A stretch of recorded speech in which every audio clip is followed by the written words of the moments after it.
કદાચ મને સમાજ બહાર કાઢ્યો છે, તમે મારાથી વાત કરી છે, કદાચ કાલે તમને સમાજ બહાર કાઢી દે તો કોઈ વાંધો નહીં, હું સાચા માણસને કોઈ ચિંતા મને છે ને બાપુ. અને ખબર ભાઈ, જુઓ મારી વાત સાંભળો.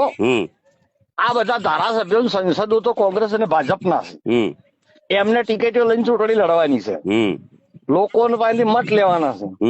મારે તો હું ચાચરે દાદાના મંદિરે ગુજરાતમાં જયારે કોઈ સંગઠન નતું, કોઈ સેનાઓ નથી, કોઈ હતું નહીં, તાર આખા ગુજરાતમાં ફર્યો છું.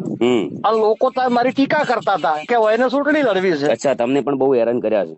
હું તો હેરાન, એટલે મને તો આ લોકો મારા વિશે ખરાબ વિડિયા બનાવે, ખરાબ લખે, દારૂડિયા કે જેને જે કેવું હોય કે મને કોઈ વાંધો નથી.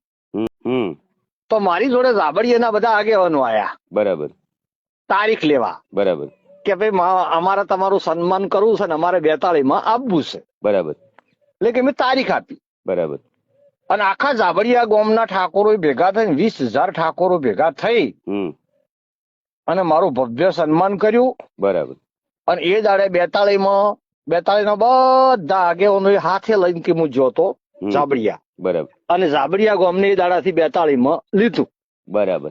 તો બરાબર. આ વાત પ્રશ્ન એવો છે કે તમે 42 સમાજને વડુ ગામની એક પત્રિકા વાંચી છે, અને એનું બંધારણ એવું છે કે તમે જોનમાં ડીજે ના લઈ જઈ શકો ને ગામમાં વગાડી શકો. આ સાચું કે ખોટું? એ વાત સાચી ને. એમાં